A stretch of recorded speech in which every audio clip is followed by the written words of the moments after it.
Si je vous dis que ma vie a basculé, vous me croyez mes chers? Forcément vous me croyez.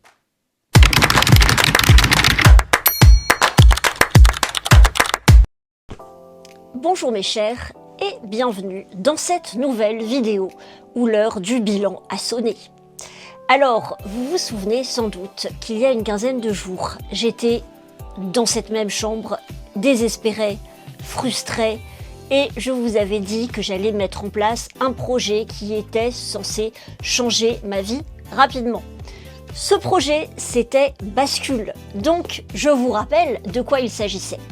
Il s'agissait de constater que dans beaucoup de domaines, ma vie actuelle ne me satisfaisait plus et j'avais envie de mouvement. Et je me demandais ce que je pouvais faire de plus pour obtenir des résultats concrets, sachant que quand même si vous suivez cette chaîne, vous savez que vous êtes sur une chaîne où on se fixe des objectifs, on aime les systèmes pour les atteindre et surtout on aime bosser. Néanmoins, je ressentais, comme je vous l'ai dit, beaucoup de frustration, peu de résultats, et donc j'ai décidé de mettre en place ce projet qui consiste à faire basculer sa vie en écrivant tous les jours, dans un carnet, 30 minutes par jour, les points d'amélioration, les petites bascules positives du jour et les actions mises en place pour changer sa vie. En fait, il s'agit de ça. À ce stade, je précise que sur cette chaîne Marie Capron Thriller, je ne vends rien, je ne vends pas ma méthode, je ne vends que mes thrillers, d'accord? Mais vous allez voir que entre l'écriture d'un thriller et l'écriture de sa vie, je pense qu'il y a beaucoup de liens de résonance et de fils à tisser. Mais ça, je vous le dirai dans un instant.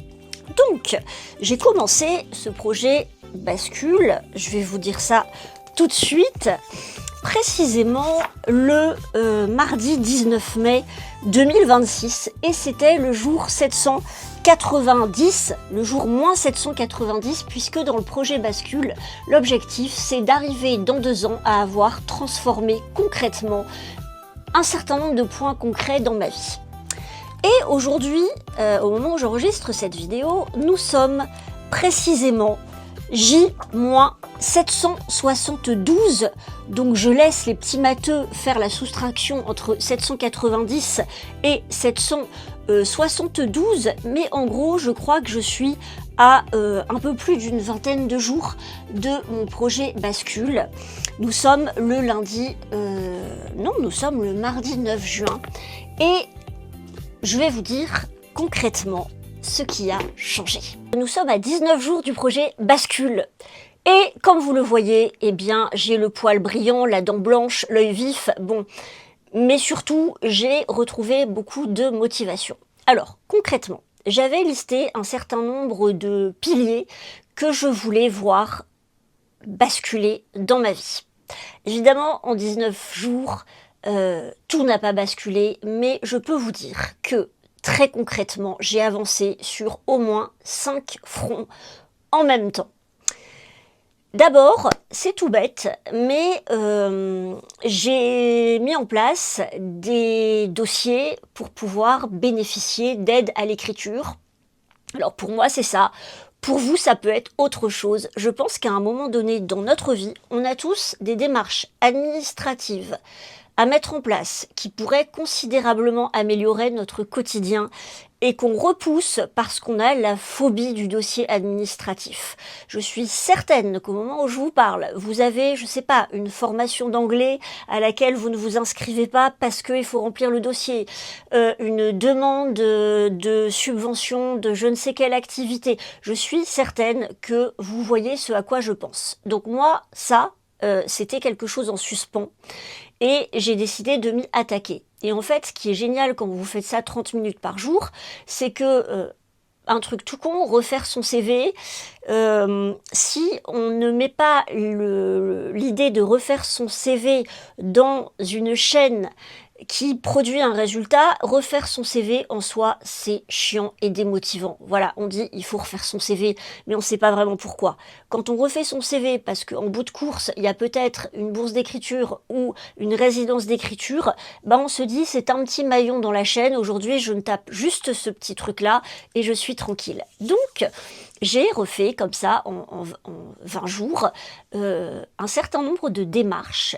Et au bout du compte, mon dossier, qui me paraissait une montagne, est déjà rempli à moitié.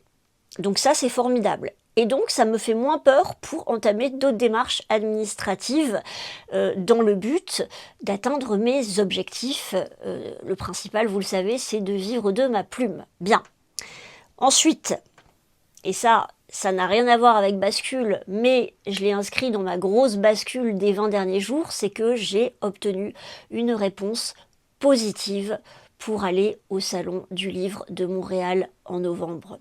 Et ça, vous savez que ça me remplit de joie. Je vous emmènerai à Montréal, je vous emmènerai visiter les coulisses d'un salon international du livre. J'aurai la chance de retourner dans mon wagon, dans les bois, sur les traces du tome 3 de Priya, puisque l'histoire a démarré là-bas. Donc ça, c'est une aventure très concrète. Et ce qui me fait plaisir, vous le savez, c'est que Montréal, je suis allée le chercher un petit peu à la force du poignet, puisque tout ça a démarré il y a 2 ans, de rien du tout, juste de moi qui me disais, bah tiens, je vais écrire une histoire qui se passe au Québec, ça va parler des enfants autochtones. Personne n'est venu me chercher pour me dire, tiens Marie Capron, c'est formidable, on vous invite à Montréal. Non, j'ai gratté, j'ai eu la chance d'avoir une éditrice qui m'a énormément soutenue. Ensuite, d'avoir évidemment la directrice de Madrigal au Québec qui a accepté ma demande. Et voilà, c'est un projet qui aura lieu. Donc là, évidemment, ça motive. Ensuite, nous allons parler, mes chers, d'un autre pilier de transformation. Si, comme moi, vous avez été éduqués dans l'idée qu'il faut être économe, raisonnable et qu'il faut se débrouiller avec ce qu'on a et travailler dur pour profiter un peu de la vie. En soi, je ne pense pas que les valeurs soient fondamentalement mauvaises, mais le truc, c'est que il arrive un moment dans la vie où on en a marre des choses provisoires qu'on fera quand on pourra. Vous voyez, c'est l'idée du voyage provisoire qu'on fera quand on pourra. Alors, pas du voyage, c'est l'idée du projet de voyage qui reste un projet provisoire parce que vous avez 1000 choses à faire avant. Eh bien moi, j'ai constaté que je vivais dans un lieu qui était aménagé de manière provisoire depuis mon divorce. On est en 2026 et depuis 2014, il y a un certain nombre de choses chez moi qui sont aménagées de manière provisoire. Et j'ai réalisé, alors vous allez dire c'est futile, c'est con, il y a plus grave dans la vie, on peut très bien faire avec ce qu'on a, oui, je vous entends, mais j'en ai ras-le-bol quand même. Donc j'ai vraiment besoin aujourd'hui de voir une bascule concrète, de voir des transformations concrètes sous les yeux, tous les jours, du matin au soir, quand je me lève. Et donc j'ai décidé de revendre toutes les choses provisoires post-divorce. Je garde mes enfants. Mais le reste, pour une grande partie, je revends ces choses et j'ai décidé de les remplacer par des choses que je vais choisir et qui vont être des choses pérennes et qui vont durer. Alors, j'ai pas gagné au loto, mais j'ai décidé que je trouverais les moyens de financer ces transformations. Quoi qu'il en soit, je sais que si je ne les modifie pas aujourd'hui, je ne les modifierai jamais et je finirai enterrée dans du provisoire. Alors je sais qu'il y a encore une fois plus grave dans la vie, mais c'est très symbolique que l'espace dans lequel vous vivez reflète finalement vos objectifs et votre état intérieur. Et donc, je commence un grand chantier dans mon appartement. Ensuite, et ça c'est quelque chose qui génère aussi beaucoup d'excitation pour les mois à venir. Je ne vous en ai pas parlé parce que c'était en chantier, mais j'ai déjà mon billet, donc je peux quand même vous en parler. Vous savez que j'ai bien évidemment commencé l'écriture du tome 4 de ma saga Priya. Alors, je commence la recherche, en réalité, j'ai commencé la recherche, et l'écriture commencera dans un mois. Et je vous annonce, mes chers, que je vous emmènerai au mois de janvier en Laponie, puisque une bonne partie de l'intrigue de ce tome 4 se déroulera en Laponie. Donc ça aussi, c'est du très concret, c'est pas du très bientôt, mais c'est une fenêtre ouverte sur le Grand Nord qui me fait beaucoup de bien. Pour terminer ce bilan bascule à J+19, je finirai par vous dire que, bien sûr, je n'ai pas encore la maîtrise sur tout ce qui doit changer dans ma vie. Et bien sûr, l'expérience du quotidien montre que tout peut basculer aussi de manière catastrophique du jour au lendemain. Donc, bien évidemment, je reste consciente de la fragilité des funambules, pour reprendre le titre d'un merveilleux roman de Verena Hanf, dont je vous recommande la lecture, La fragilité des funambules.